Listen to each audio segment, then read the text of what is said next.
Bulletin में खुशामदीद। Pakistan media development authority के खिलाफ सहाफ़ियों का पार्लियामेंट हाउस के सामने एहतजाजी धरना शिद्दत इख्तियार कर गया। नून लीग और पीपल्स पार्टी समेत दीगर सियासी जमातों के रहनुमा भी धरने में सहाफ़ियों से इज़हार यकजहती कर रहे हैं। PMDA को आज़ादी इज़हार राय का गला घोंटने की साजिश करार देते हुए कहा, इस मुल्क को किसी की जागीर नहीं बनने देंगे। रिपोर्ट कर रहे हैं Wahab Kamran. Pakistan media development authority के खिलाफ सहाफियों का धरना दूसरे रोज भी जारी। हुकूमत के खिलाफ मुहाज गरम देखकर सियासी जमातों की भी धमाकेदार एंट्री। लीगी रहनुमा भी सहाफियों से इज़हार यकजहती करने पहुंचे। आज़ादी इज़हार राय के खिलाफ हुकूमती साजिश नाकाम बनाने का अज़्म जाहिर किया। मीडिया कंट्रोल करने का ऑर्डिनेंस कामयाब होता है तो पाकिस्तान में आइन और जमहूरियत की मौत वाक़या हो जाएगी। हम इस मुल्क को किसी की जागीर नहीं बनने देंगे, रियासत को फैशिस्ट रियासत नहीं बनने देंगे। PMDA असल में वो एक आमराना कानून है, काला कानून है, ड्रकोनियन कानून है और उसको हम पार्लियामान तो क्या, हम उसको इंफॉर्मेशन मिनिस्ट्री से भी निकलने नहीं देंगे। पीपल्स पार्टी के कायदीन का भी साफियों से भरपूर यकजहती का इजहार। पार्लियामेंट में काले कानून का रास्ता रोकने की यकीन दहानी करा दी। इस काले शाह काले कानून को हम किसी भी सूरत तस्लीम करने या होने नहीं देंगे। ये काला कानून सारी जिंदगी लग जाए, जितना भी पसीना लग जाए, जितने भी जेल काटने पड़े वो काटे हैं हमने, हम इसे हटा के हैं। हुकूमत की जानिब से कोई नुमाइंदा ताहाल धरने के शुरा से बातचीत के लिए नहीं पहुंचा। पार्लियामेंट के मुश्तरका इजलास के मौके पर प्रेस गैलरी बंदिश के खिलाफ सहाफियों का एहतजाज। पहले पार्लियामेंट हाउस की राहदारी में और फिर स्पीकर चैम्बर के सामने धरना दिया। इसी पर मजीद बात करेंगे समा के नुमाइंदे उस्मान खान से। उस्मान, क्या अपडेट्स हैं? ये धरना, ये एहतजाज शिद्दत इख्तियार कर गया है? जी बिल्कुल, एक तो सहाफ़ी जो है वो बाहर बैठे हुए थे पार्लियामेंट के, उनका एहतजाज जारी था, लेकिन दूसरा एहतजाज जो है वो उस वक्त पार्लियामेंट के अंदर हुआ जब स्पीकर की जानिब से ये इख्तियार इस्तेमाल किया गया कि प्रेस गैलरी को जो है मुकम्मल तौर पर सील कर दिया जाए और प्रेस लाउंज जो है उसको भी ताले डाल दिए गए थे, जिसके खिलाफ जो कवरेज करने के लिए आए थे इस मुश्तरका इजलास की उन सहाफ़ियों की जानिब से जो है उनको अंदर नहीं जाने दिया गया, जिस पर पहले गेट नंबर 1 जो कि गुजरगाह है पार्लियामेंटेरियंस की, वहाँ पर जो पार्लिमानी कवरेज करने वाले साथी हैं उन्होंने धरना दिया और उसके बाद जब तकरीर का अख्ताम था तो फिर स्पीकर चैम्बर जो है उसके बाहर धरना दिया गया और शदीद नाराबाजी की गई और ये मुतालबा किया गया है कि जो स्पीकर हैं उनको इख्तियारात दिलवाए जाएँ और सहाफ़ियों की जो गैलरी है उसको भी खोला जाए, बहाल किया जाए। तो ये काफ़ी देर एहतजाज जारी रहा और जो ही जब इजलास ख़त्म हुआ तो उसके बाद हमने ये देखा कि तमाम वो लोग जिनमें सदर मुमलिकत शामिल हैं, सर्विस चीफ शामिल हैं, उनको भी रास्ता बदलना पड़ गया साथियों के शदीद एहतजाज के बायस। और मुतालबा यही था कि स्पीकर ने अपने जो इख्तियारात का नाजायज़ इस्तेमाल किया है उसको इख्तियारात को सही इस्तेमाल करते हुए साथियों को ये हक दिया जाए कि वो इस मुश्तरका इजलास की कवरेज कर सके। ताहम आखिरी दम तक जो है वो प्रेस गैलरी आज नहीं खोली गई और ये नहीं खोली गई। ठीक है उस्मान खान, आप तफसीलन आगाह कर रहे थे, बहुत शुक्रिया। PTM की तमाम जमातें सहाफ़ियों के साथ हैं। हम ये काला कानून किसी सूरत पास नहीं होने देंगे। ऑपोजिशन लीडर शहबाज शरीफ का धरने के शुरा से खिताब। बोले, ये आज़ादी खुद हासिल की है, इसे कोई नहीं छीन सकता। ये ख्याल है कि अभी तक हुकूमत ये मसवदा नहीं लेके आई, वो न जाने किस सोच में पड़ी हुई है, लेकिन मेरी हुकूमत को ये तनबीह है और मैं उनको ये कहना चाहता हूँ कि वो ऐसा काला कानून लाने के बाद रहे, वगरना उसको फिर इसका खमियाजा भुगतना पड़ेगा। PDM, मुस्लिम लीग नून और PDM में तमाम शामिल जमातें और यकीनन बाकी PDM के हटकर जो जमातें हैं वो सब आपके साथ इस वक्त पूरी तरह पूरी कुव्वत के साथ कट के साथ खड़े हैं। पाकिस्तान मीडिया डेवलपमेंट अथॉरिटी के मुजव्विज़ा कानून के खिलाफ सहाफ़ती तंजीमों की जानिब से एहतजाजी धरना दूसरे रोज भी जारी रहा। बिलावल भुट्टो का कहना है कि ये कानून आज़ादी सहाफ़त और जमहूरियत पर डाका है। सहाफ़ियों से अपील का हक छीनने की कोशिश की जा रही है। पीपल्स पार्टी न सिर्फ पार्लियामेंट में आवाज़ उठाएगी बल्कि सड़कों पर भी एहतजाज करेगी। अगर यह कानून पास हो गया तो अदालत में भी उसे चैलेंज किया जाएगा। ये पहला काला कानून नहीं है। जब भी कोई आमिर आता है, जब भी कोई सिलेक्टेड आता है तो वो अपना मीडिया को कंट्रोल करने के लिए काला कानून लेकर आते हैं। आज़ादी सहाफत पे तो हमला ही हमला है, ये जमहूरियत पे डाका है, साथ साथ आजाद अदलिया पे भी एक हमला है। आपसे आपका अपील का हक छीना जा रहा है, ये एक मुआशी डाका भी है, मुआशी हमला है। ऐसे लग रहा है कि वो बुलडोज करना चाहते हैं, वो जबरदस्ती ये कानून पास करवाना चाह रहे हैं। पाकिस्तान पीपल्स पार्टी ना सिर्फ यहाँ आपके साथ इज़हार यकजहती दिखा रही है, इंशाअल्लाह ताला हम पार्लियामान में जाके आपके लिए आवाज उठाएंगे और आपकी तंजीम के साथ पाकिस्तान पीपल्स पार्टी की तंजीमें मुल्क भर में जहां आप एहतजाज का कॉल देंगे वहां शहीद भुट्टो और शहीद बीबी के जियाले आपके शाने बशाने खड़े रहेंगे। सुप्रीम कोर्ट में सहाफ़ियों को हिरासत किए जाने से मुतालिक अज़ खुद नोटिस केस की समाअत। अदालत ने DGFIA और IG इस्लामाबाद से सहाफ़ियों पर मुकदमात और हमलों से मुतालिक तफसीली रिपोर्ट तलब कर ली। जस्टिस काजी अमीन ने कहा कि किसी को सहाफ़ियों से मसला है तो कानूनी रास्ता अपनाए। जुल्करनैन इकबाल की रिपोर्ट। सहाफियों को हरासा किए जाने से मुतालिक आज खुद नोटिस केस में अहम पेशरफ्त। DGFIA और IG इस्लामाबाद जाती हैसियत में तलब। DGFIA को सहाफियों पर होने वाले मुकदमात की रिपोर्ट साथ लाने का हुक्म। IG इस्लामाबाद को सहाफियों पर होने वाले हमलों की तफसीली रिपोर्ट पेश करने की हिदायत। जस्टिस इजाजुल एहसन ने रिमार्क्स दिए कि FIA समेत किसी इदारे को इख्तियारात का नाजायज इस्तेमाल नहीं करने देंगे। FIA इलेक्ट्रॉनिक क्राइम्स एक्ट का इतलाक पहले करता है, सोचता बाद में है। जायजा लेंगे कि कार्रवाई आर्टिकल 19 से मुतसादिम तो नहीं। गाइडलाइंस जारी करेंगे जिस पर हुकूमत और तमाम इदारों को अमल करना होगा।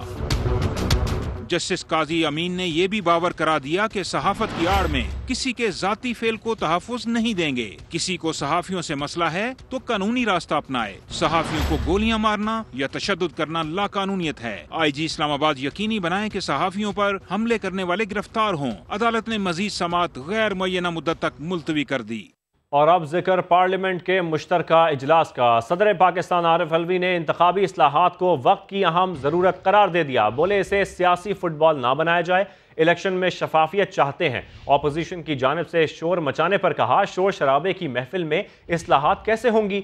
समंदर पार पाकिस्तानियों को वोट का हक देने के लिए ई वोटिंग के इकदाम कर रहे हैं। उम्मीद है ऑपोजिशन इस सिलसिले में ताउन करेंगी।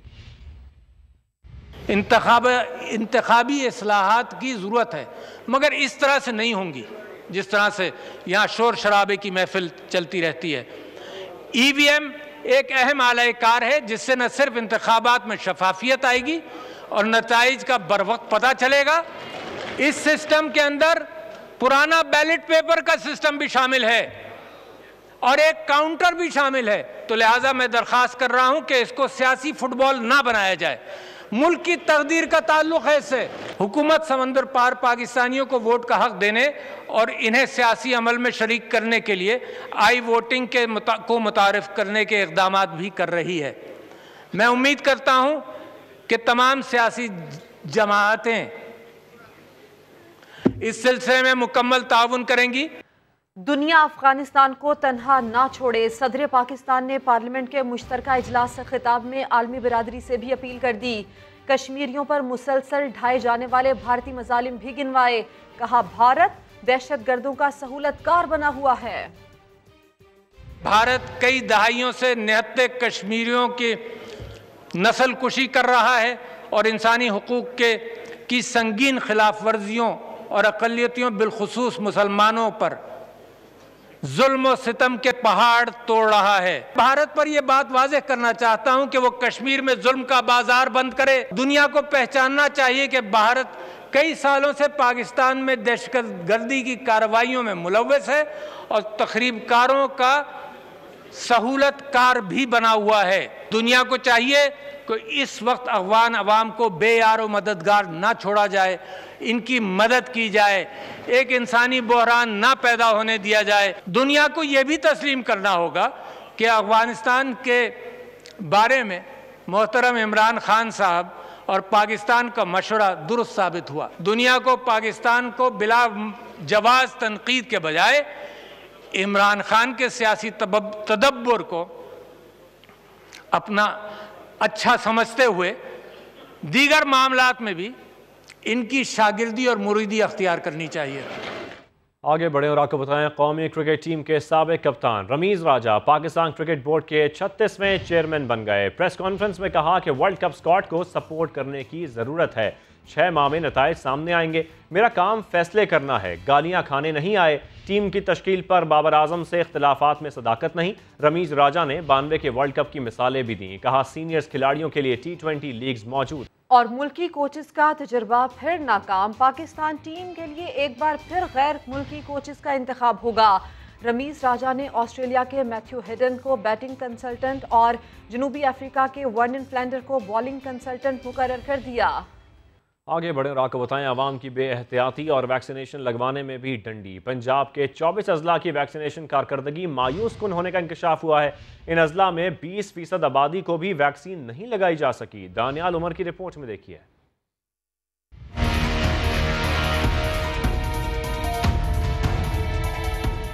पंजाब में कोरोना वैक्सीनेशन सुस्त रवि का शिकार। इदादोशुमार ने सरकारी दावों का पोल खोल दिया। राजनपुर, ओकाड़ा, मुजफ्फरगढ़, कसूर और झंग वैक्सीनेशन करने में सबसे पीछे हैं। राजनपुर और मुजफ्फरगढ़ की सिर्फ 6% आबादी को वैक्सीन लगी। कसूर और ओकाड़ा की सिर्फ 8% आबादी को वैक्सीन लगाई जा सकी। पंजाब के सिर्फ एक जिले ने अहल अफराद में से 40% से ज्यादा आबादी को वैक्सीन लगाई है। रावलपिंडी में 41% आबादी को वैक्सीन लगी। पंजाब के सिर्फ 4 अजला 30% से ज्यादा आबादी को वैक्सीन लगा सके। मंडी बहाउद्दीन की 37%, जेहलम की 36% और लाहौर की 34% आबादी को वैक्सीन लगी।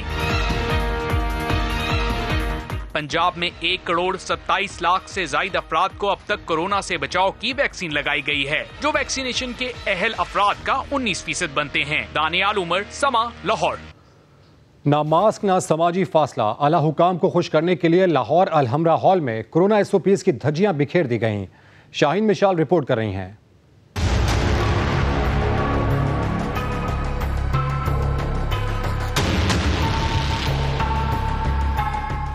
मुल्क में कोरोना की चौथी लहर। पंजाब हुकूमत को अवाम की इतनी फिक्र कि तालीमी इदारे बंद। अवामी इज्तिमात पर पाबंदी समेत कई अहम फैसले किए गए, लेकिन दूसरों को नसीहत करने वाले खुद मियां फसीहत बन गए। लाहौर पुलिस ने अलहमरा हॉल में सजाया एक मेला, जिसमें खवातीन को हिरासा करने के वाकयात को रोकने के लिए मुख्तलिफ इक़दामात पर गौर किया गया, लेकिन कोरोना से बचने का ख्याल किसी को नहीं आया।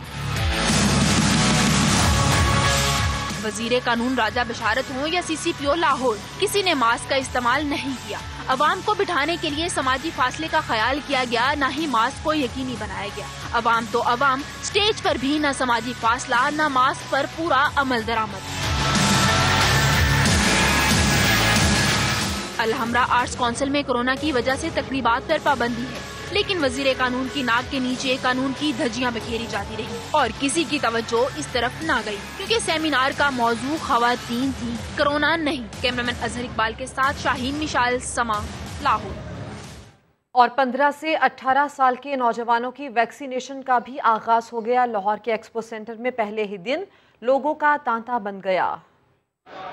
लाहौर के एक्सपो सेंटर में रश लग गया। 15 से 18 साल के लड़के लड़कियां वैक्सीन लगवाने जोशो खरोश से पहुंचे। कोई बहन भाई साथ आ रहे हैं तो कोई दोस्त यार और कजन्स। नौजवानों का कहना है कि वैक्सीनेशन के इस मरहले का बहुत इंतजार किया। उम्मीद है वो अब इस मोहलिक बीमारी से महफूज हो जाएंगे। 15 साल की उम्र है, तो आजकल उन्होंने जो स्कूल खोले थे उसकी वजह से ज़रूरी समझा कि वैक्सीन लगवाएं, तो आज आ गए हैं। तो बहुत अच्छा सिस्टम है इनका। मेरी एज 17 है, तो मेरे घर वालों ने भी सारों ने लगा ली वैक्सीन। तो गवर्नमेंट ने जैसे ही अनाउंस किया तो मैं भी आ गया। हमारे ये स्कूल्स की रिक्वायरमेंट्स थी कि ये वैक्सीन लगवाना है। और दूसरा मैं सबसे पहले ये अप्रिशिएट करना चाहूँगा हमारी गवर्नमेंट को, जिसने हमारे लिए इतना अच्छी फैसिलिटी दी है। वालिदैन भी बच्चों की खूब हौसला अफजाई कर रहे हैं। स्कूल्स वगैरह सारी रूटीन की लाइफ जो है दोबारा से नॉर्मलाइज हो, उसके लिए हम मैक्सिमम कोशिश यही कर सकते हैं कि हम अपने बच्चों को वैक्सीनेट करें। वैक्सीन लगवाने के लिए बे फॉर्म साथ लाना जरूरी है, जिसकी मदद से नादरा पोर्टल पर इंदराज किया जा रहा है। माहिरीन के मुताबिक अस्पतालों में रिपोर्ट होने वाले कोरोना के तशवीशनाक मरीजों में 88% ने वैक्सीन नहीं लगवाई हुई। इसलिए आस्तीनें चढ़ाएं, वैक्सीन लगवाएं, क्योंकि कोरोना से बचाव का वाहिद हल यही है। कैमरामैन मोहसिन इकबाल के साथ दानियाल उमर, समा, लाहौर। कोरोना ने एक दिन में मजीद 67 अफराद की जान ले ली। मजमूई अमवात की तादाद 26,700 से जायद हो गई। पाकिस्तान में 6 करोड़ से ज़्यादा अफराद को वैक्सीन की पहली डोज जबकि 2 करोड़ की मुकम्मल वैक्सीनेशन हो चुकी है। आपको बताएं, कोरोना ने एक दिन में मजीद 67 अफराद की जान ले ली जबकि मजमूई अमवात की तादाद 26,700 से जायद हो गई। पाकिस्तान में 6 करोड़ से ज़्यादा अफराद को वैक्सीन की पहली डोज जबकि 2 करोड़ की मुकम्मल वैक्सीनेशन हो चुकी है। सदर मुमलिकत आरिफ अलवी ने पार्लियामेंट के मुश्तरका इजलास से खिताब किया। कहा, कोरोना के मनफी असरात के बावजूद पाकिस्तान की माशी कारकर्दगी दीगर ममालिक की निस्बत बेहतर रही। आज शरह नमू 3.94% है। तरसीलात ज़र 19.4 अरब डॉलर तक पहुँच गई हैं। स्टॉक मार्केट ने माजी के तमाम रिकॉर्ड्स तोड़ डाले। आरिफ अलवी ने मजीद कहा, समंदर पार सरमायाकारों का बिजनेस कॉन्फिडेंस 7% बढ़ा। टैक्स वसूलियों में बेहतरी भी आई है। माली साल 2021 के दौरान पाकिस्तान की बरामदात गुज़िश्ता साल से जो 23.7 अरब से बढ़कर इस साल 25.3 अरब डॉलर तक पहुंच गई। तरसीलात ज़र 19.4 अरब डॉलर के रिकॉर्ड सतह तक पहुंच गए। पाकिस्तान स्टॉक एक्सचेंज ने माजी के तमाम रिकॉर्ड तोड़ डाले और एशिया की बेहतरीन और दुनिया की चौथी बेहतरीन कारकर्दगी का एजाज हासिल किया। 2 साल कबल आलमी बैंक ने ईज ऑफ डूइंग बिजनेस में 28 दर्जे बेहतरी का ऐलान किया था और मैं आपको मुबारकबाद देता हूं कि इस साल overseas chamber of investors and commerce and industry के हालिया सर्वे के मुताबिक समंदर पार सरमायाकारों का पाकिस्तानी मईशत और हुकूमत की माशी पॉलिसियों पर एतमाद यानी बिजनेस कॉन्फिडेंस इंडेक्स तकरीबन 60% बढ़ा है। और अब जिक्र कराची में पड़ने वाली गजब गर्मी का। महकमे मौसमियात ने खबरदार किया है कि 14 सितंबर से 16 सितंबर तक पारा 40 डिग्री सेंटीग्रेड को छू सकता है। मौसम की ताज़ा तरीन सूरत हाल बता रहे हैं समा के नुमाइंदे साद साबरी। जी हाँ, बिल्कुल हालिया बारिशों के बाद कराची में गर्मी की शिद्दत में इजाफा हुआ है। अगर हम इस वक्त के मौसम की बात कर लें तो इस वक्त तो मौसम कदरे बेहतर है, पर महकमा मौसमियात के मुताबिक कल यानी 14 सितंबर से लेकर 16 सितंबर तक जो कराची में गर्मी है वो 40 डिग्री सेंटीग्रेड तक पारा जो है वो जा सकता है। जबकि 16 सितंबर के बाद मौसम में एक तब्दीली आ सकती है। मॉनसून का एक नया सिस्टम बनने जाएगा जिसके तहत जो खलीज बंगाल की जानिब से हवा का कम दबाव है उसकी वजह से सिंध के मुख्तलिफ इलाकों में बशमूल कराची गरज चमक के साथ बारिश का भी इम्कान है। इस वक्त गर्मी की शिद्दत में बतदरीज इजाफा देखा जा रहा है और महकमा मौसमियात के मुताबिक कल से लेकर जो 16 सितंबर तक गर्मी रहेगी उसमें 40 डिग्री तक पारा जा सकता है। जी ठीक है साद साबरी, आपने अपडेट किया, आपका शुक्रिया। अब जिक्र कैंटोनमेंट बोर्ड इलेक्शन का गैर हतमी गैर सरकारी नताइज के मुताबिक पाकिस्तान तहरीक इंसाफ ने 64 नशस्तें जीतकर सबको पीछे छोड़ दिया। नून लीग के 59 उम्मीदवार कामयाब हुए। आज़ाद उम्मीदवार 48 सीटें ले उड़े। जमात इस्लामी ने 7, BAP ने 3 और ANP ने 2 नशस्तें हासिल की। PSP, काफ लीग और JUI कोई नशस्त ना जीत सकी।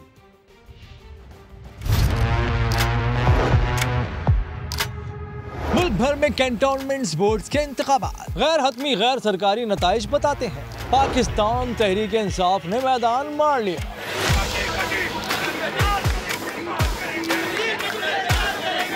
64 नशिस्तों के साथ सबसे आगे है। फैसल कैंट और गुजरांवाला से सबसे ज्यादा 6 सीटें हासिल की। दूसरे नंबर पर नून लीग ने 59 नशिस्तें हासिल की। सबसे ज्यादा 9 नशिस्तें लाहौर वाल्टन से जीती, जबकि तीसरे नंबर पर 48 आज़ाद उम्मीदवार कामयाब रहे। सबसे ज्यादा मुल्तान से 9 सीटें जीती। पाकिस्तान पीपल्स पार्टी के 17 उम्मीदवार इंतखाब जीत सके। MKM ने 10 नशिस्तें अपने नाम की, जबकि जमात इस्लामी के 7 उम्मीदवार कामयाब करार पाए। बलूचिस्तान अवामी पार्टी 3 और ANP 2 नशिस्तें हासिल कर सकी, जबकि PSP, काफ लीग और JUI कोई नशिस्त न हासिल कर सके। रावलपिंडी वाल्टन के एक उम्मीदवार का इंतकाल हो गया, पोलिंग मुलतवी की गई और कामरा कैंट की 4 नशिस्तों पर बाइकआउट के सबब पोलिंग न हो सकी। उम्मीदवारों और इलाका मकीनों का एतराज था कि हल्का बंदियां सही नहीं हुई। रावलपिंडी, लाहौर और मुल्तान में कंटोनमेंट बोर्ड्स के इंतखाबात में पाकिस्तान तहरीक इंसाफ का पत्ता साफ हो गया। नून लीग और आज़ाद उम्मीदवार नशिस्तें ले उड़े।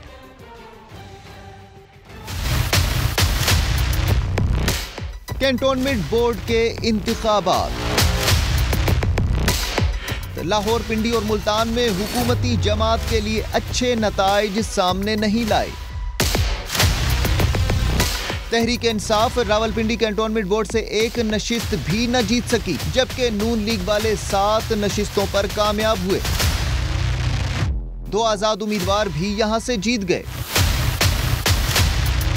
लाहौर के 2 कैंटोनमेंट बोर्ड्स के 19 वार्ड में से 15 पर नून लीग ने जीत के झंडे गाड़े। वाल्टन कैंटोनमेंट बोर्ड के 9 वार्ड्स में क्लीन स्वीप किया। लाहौर बोर्ड में 6 नशिस्तें हासिल की, जबकि पीटीआई को यहां से 3 नशिस्तें ही मिल सकी। कैंटोनमेंट बोर्ड मुल्तान में आजाद उम्मीदवारों ने मैदान मार दिया। तहरीक इंसाफ एक नशिस्त भी हासिल न कर सकी।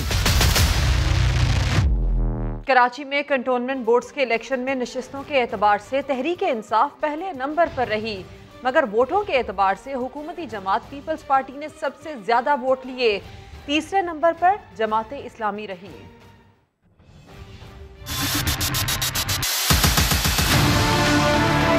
पीपल्स पार्टी कराची में कंटोनमेंट बोर्ड के इलेक्शन में नशिस्तों के एतबार से 11 सीटों के साथ दूसरे नंबर पर रही, मगर वोटों के एतबार से पीपल्स पार्टी 22,135 वोटों के साथ पहले नंबर पर रही है।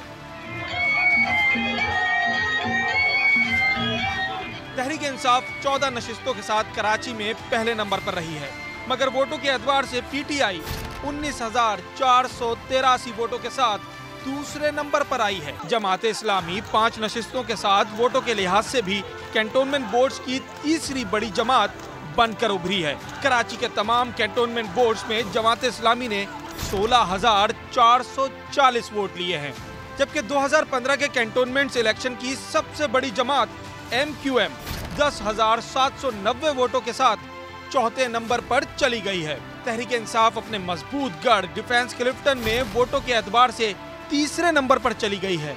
क्लिफ्टन कैंटोनमेंट बोर्ड्स में पीपल्स पार्टी 9,331 वोटों के साथ पहले और जमात इस्लामी 6,254 वोटों के साथ दूसरे नंबर पर रही, जबकि तहरीक इंसाफ 5,079 वोट ले सकी। इसी तरह कैंटोनमेंट बोर्ड फैसल में जमात इस्लामी सिर्फ 1 सीट जीत सकी, मगर वोटों के एतबार से दूसरे नंबर पर रही है।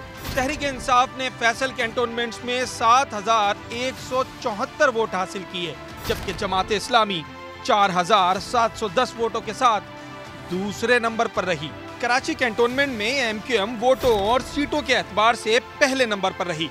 MQM पाकिस्तान ने 3,683 वोट हासिल किए, जबकि पीपल्स पार्टी 3,622 वोटों के साथ दूसरे नंबर पर रही। PTI 1,949 वोटों के एतबार से तीसरे नंबर पर रही।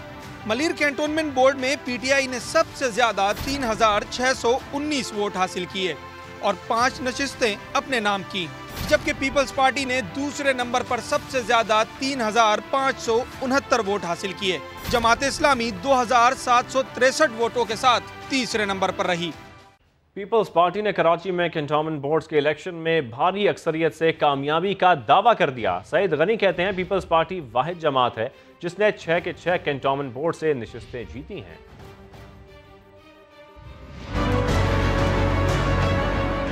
क्लिफ्टन कैंटोनमेंट बोर्ड में जो सिंगल लार्जेस्ट पार्टी है वो पाकिस्तान पीपल्स पार्टी है। पीपल्स पार्टी के 39 कैंडिडेट्स थे और पाकिस्तान पीपल्स पार्टी ने 22,135 वोट लिए हैं। कैंटोनमेंट बोर्ड के इलेक्शंस में PTI के रवायती वोटरों ने उनको बहुत बुरी तरह से मुस्तरद किया है। पीपल्स पार्टी वाहिद जमात है जिसने कराची के 6 कैंटोनमेंट बोर्ड्स में से सीटें जीती और कराची की बर्बादी में जो MQM का किरदार रहा है, कराची के लोगों ने अपने वोट के ज़रिए इस तरह उनको मुस्तरद किया। PTI के साथ भी है। तो डाकू तो लूट मार कर ही रहे हैं, मगर सिंध में गुज़श्ता माली साल में भी 163 अरब की मुबैना करप्शन और बेज़ाब्तियों का इंकशाफ हुआ है। ऑडिटर जनरल ऑफ पाकिस्तान ने रिपोर्ट जारी कर दी। रिपोर्ट के मुताबिक मनपसंद अफसरान को 3 अरब रुपए खिलाफ ज़ाब्ता बांटे गए। सिंध हुकूमत ने दस्तावेजी रिकॉर्ड के बगैर 113 अरब रुपए खर्च कर डाले। सरमायाकारी कीमत में मिलने वाले 9 अरब मुनाफा का रिकॉर्ड भी नहीं जाहिर किया गया। मुलाजिमीन और अफसरान ने 2 अरब के कर्जे लेकर वापस नहीं किए। सिंध हुकूमत की अपनी इंश्योरेंस कंपनी होने के बावजूद निजी इंश्योरेंस कंपनी की खिदमात लेने का इंकशाफ हुआ है। सिंध हुकूमत के खजाने से निजी कंपनी को 12 करोड़ खिलाफ ज़ाब्ता अदायगी हुई। 968 मिलियन रुपए बजट से इजाफी खर्च किए जाने का भी इंकशाफ हुआ है। माहाना पेंशन की अदायगियों में 9 करोड़ की मशकूक अदायगियां भी शामिल हैं। आगे बढ़े अब आपको बताएं, लाहौर में शौकत खानम अस्पताल और शहर की बड़ी निजी यूनिवर्सिटी के बीचों बीच सरेआम नशा बिकने लगा, मगर कोई रोकने वाला है ना पूछने वाला है। मोहम्मद अली रजा की रिपोर्ट में देखिए।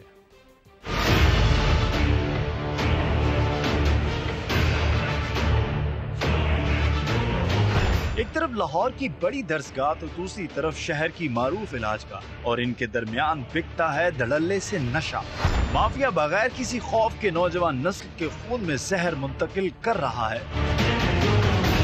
कोई हेरोइन का आदी है तो कोई इंजेक्शन के जरिए अपनी जिंदगी से खेल रहा है। जिन्होंने नशा करना है उनको अवेलेबिलिटी हो जाती है, जिन्होंने बेचना है उनको कस्टमर मिल जाते हैं, वो तो यहाँ पे चलता ही रहता है। कोई 1-2 तो हो तो 300, 200, 50-60 तो आम फिरते रहते हैं। ये इतना तंग करते हैं इधर आगे के आप भी सोच होगी। आम इंसान इनसे जब यूनिवर्सिटी की लड़कियां लड़के गुजरते हैं उनके पाँव पकड़ते हैं, नंगे पड़े होते हैं, ये बहुत बुरे हालात हैं। कैमरा देखते ही हर कोई अपने दुखड़े सुनाता रहा तो कोई गाना गाकर गम गलत करता रहा। मैं तो यही कहूँगा कि छड़ दे पाउडर मेरी मन, मर जाएगा बंदा बन, उफ अल्लाह बेशर्म न बन, छड़ दे पाउडर मेरी मन, मर जाएगा बंदा बन। क्या जिंदगी है, सड़कों पे सोना, गटर में भी आपका मुंह होता है, आपको नहीं होश होती, उठ के होश आती है कि you are sleeping in a shit. अहले इलाका के लिए ये मामला दर्द-ए-सर बना हुआ है, क्योंकि नशे के आदी अफराद की तादाद रोज बरोज बढ़ती जा रही है। सड़क के ऐन दरमियान पुल के नीचे सारे इकट्ठे होते हैं, जहां होता है ये खौफनाक धंधा। नशे के आदी अफराद का कहना है कि अगर हुकूमती सतह पर हमारी कुछ मदद की जाए तो हम भी एक बेहतर जिंदगी गुजार सकते हैं। कैमरामैन जवाद याहिया के साथ मोहम्मद अली रजा, समा, लाहौर। Welcome back. आला अदलिया में जजेस तकर्रुरी मामले पर वकला का एहतजाज। चीफ जस्टिस ने बार काउंसिल्स को बातचीत की पेशकश कर दी है। नए अदालती साल की तकरीब से खिताब में कहा, हमेशा बार की राय ली गई, समझ नहीं आ रही कि वकला के एहतजाज के पीछे असल मुहर्रिकात क्या हैं। जुल्करनैन इकबाल की रिपोर्ट। सुप्रीम कोर्ट में नए अदालती साल की तकरीब में भी जजिस तकर्रुरी के मामले पर वकला एहतजाज की गूंज। चीफ जस्टिस गुलजार अहमद ने कहा, जजिस तकर्रुरी के मामले पर बार काउंसिल्स को मुतअद्दिद बार दावत दी, मगर वकला ने एक तरफा मौक़िफ़ अपनाते हुए मामले को उठाया। पता नहीं एहतजाज के पीछे असल मुहर्रिकात क्या हैं। बार काउंसिल्स के लिए दरवाजे अब भी खुले हैं, वकला इस मामले पर आकर बात कर सकते हैं। अटॉर्नी जनरल खालिद जावेद ने कहा, आला अदलिया में खातून जज की कमी आधी आबादी को नुमाइंदगी से महरूम रखेगी। आज से कबल बेंच और बार के दरमियान इतनी दूरियां कभी नहीं थीं। अब हड़ताल को जाती मकासद के लिए इस्तेमाल किया जा रहा है। जजेस की तैनाती में शफाफियत से पसंद और नापसंद के उनसर को खत्म किया जा सकता है। गुज़िश्ता हफ्ते सुप्रीम कोर्ट में भी एहतजाज हुआ, लेकिन हमने बुर्दबारी का मुजाहिरा किया। सेक्रेटरी सुप्रीम कोर्ट बार का कहना था कि वकला का किसी मामले पर आवाज उठाने का मकसद अदलिया की बेतौकीरी नहीं, जजों की तकर्रुरी में सीनियरिटी और मेरिट को देखना चाहिए। अदलिया पर मुश्किल वक्त आया तो वकला बरादरी हमेशा साथ देगी। तासुर ये है कि कुछ मामलात पर अदालत उज़्मा में तफरीक है। जरूरी है कि अदालत ये पैगाम दे कि वो मुत्तहिद है। जुल्करनैन इकबाल, समा, इस्लामाबाद। इस्लामाबाद हाई कोर्ट ने F14 और F15 में जजेस और ब्यूरोक्रेट्स को प्लॉट्स के अलॉटमेंट के लिए होने वाली कुरानंदाजी मुअत्तल कर दी। चीफ जस्टिस ने रिमार्क्स दिए, जिन जजेस को करप्शन या मिसकंडक्ट पर बरतरफ किया गया, हुकूमत ने उन्हें भी प्लॉट दे दिए। रियासत की ज़मीन कैसे तकसीम करनी है, वफाकी काबीना पॉलिसी बनाए। तफसीलात सुहेल रशीद की रिपोर्ट में। कुरानंदाजी से जजेस और ब्यूरोक्रेट्स को प्लॉट्स अलॉटमेंट केस में अहम पेशरफ्त। इस्लामाबाद हाई कोर्ट ने F14 और F15 की कुरानंदाजी मुअत्तल करके हुकूमत से सरकारी जमीन की तकसीम पर बाकायदा पॉलिसी मांग ली। Federal government employees housing foundation की डिप्टी डायरेक्टर लॉ अदालत में पेश। चीफ जस्टिस सत्तर मिनल्ला ने इस्तफसार किया कि F14 और F15 में कितने मेंबर्स को प्लॉट अलाट हुए। हमने जिन जजेस को करप्शन पर निकाला, आपने उन्हें भी प्लॉट दे दिए। क्या ये पॉलिसी करप्शन की हौसला अफजाई के लिए है? मेंबरशिप कराने वाले 31-32 हजार लोग इंतजार करते रह गए। आपने उन सब मेंबरान को छोड़कर पहले दूसरों को कैसे अलॉटमेंट कर दी? हाउसिंग फाउंडेशन की तरफ से बताया गया कि अदलिया, सहाफी, वकला और खुद मुख्तार इदारों को कोटा सिस्टम पर प्लॉट मिलते हैं। चीफ जस्टिस ने रिमार्क्स दिए, फिर मजदूर का क्या कसूर है, उसे प्लॉट क्यों नहीं मिलता? 1 खरब की जमीन थी, ये रकम कौमी खजाने में जाती तो वेलफेयर के कितने काम हो सकते थे। अदालत ने करार दिया कि बताया जाए इस हवाले से हुकूमत की पॉलिसी है क्या। मजीद समात 1 माह के लिए मुलतवी कर। फैसलाबाद की गल्ला मंडी में महंगाई का तूफान आ गया। दालों की कीमतों में 10 रुपए, मसाला जात और चाय की पत्ती की कीमत 300 रुपए फी किलो तक बढ़ गई। घी और चीनी भी खुद साख्ता महंगाई की लपेट में है। उस्मान सिद्दीक की रिपोर्ट। अतवार से सोमवार महंगाई की नई यलगार, जो भी खरीदने जाओ महंगे दामों ही पाओ। फैसलाबाद में एक रोज में महंगाई की नई लहर उमड़ आई। घी 10 रुपए इजाफे के बाद 340 तक पहुंच गया। 160 में बिकने वाली दाल चना 190 रुपए, 210 वाली दाल मसूर 220, जबकि 300 रुपए में फरोख्त होने वाली दाल माश की कीमतें भी 350 तक जा पहुंची। कल कुछ रेट है, मसलन मिर्च लगा लो, ये कल 200 रुपया थे, आज 400 रुपया है। कोई पूछने वाला नहीं इनको। घी मैंने पिछले हफ्ते 325 लिया, वो तकरीबन 340 रुपया का है। हर किस्म के मसाला जात की कीमतों में 300 रुपए, जबकि चाय पत्ती की कीमत 100 रुपए फी किलो तक बढ़ा दी गई। दुकानदार कहते हैं बड़े डीलरों के सामने वो बेबस हैं। स्टॉक कर लेते हैं, ठीक है, वो 2-4 दिन बाद अपना रेट निकालते हैं। रिटेलर वो बहुत ज़्यादा रेट का मार्जिन लेते हैं, ठीक है। कोई भी दाल है ना, हम बेचते हैं 100 रुपये किलो, उनका रेट है 160 रुपये किलो। ओपन मार्केट में चीनी की कीमत 110 रुपये हो गई है। कैमरामैन हाफिज अवैस के साथ उस्मान सिद्दीक, सामा, फैसलाबाद। कराची का इलाका साइट लेबर स्क्वायर मिसाइल का गढ़ बन गया। आवारा कुत्तों की बहुतात से शहरी परेशान हैं। जगह जगह कचरे के ढेर लगे हैं। सीवरेज का सिस्टम तबाह हो चुका। शहरी फारूक अवान ने सिंध हुकूमत से मसाइल हल करने की अपील कर दी।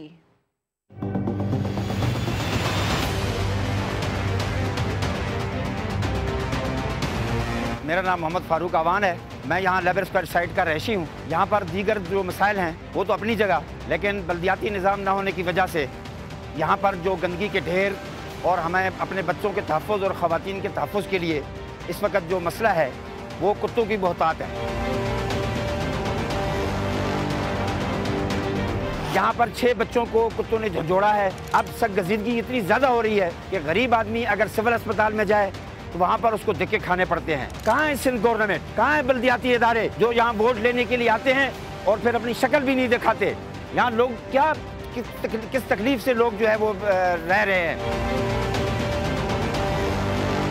ये बच्चे, इनके खेलने की जगह थी, लेकिन आज गंदे पानी में ये खेल रहे हैं। इतनी परेशानी है कि कोई इदारा पूछने वाला नहीं है। ना यूनियन कौंसिल है, ना टाउन है, ना सिटी गवर्नमेंट है और ना सिंध गवर्नमेंट। मेरी इंतज़ामिया से अपील है कि लेबर स्क्वायर साइट में जितने भी ये कुत्ते हैं उनको दवाई देकर उनको ख़त्म किया जाए।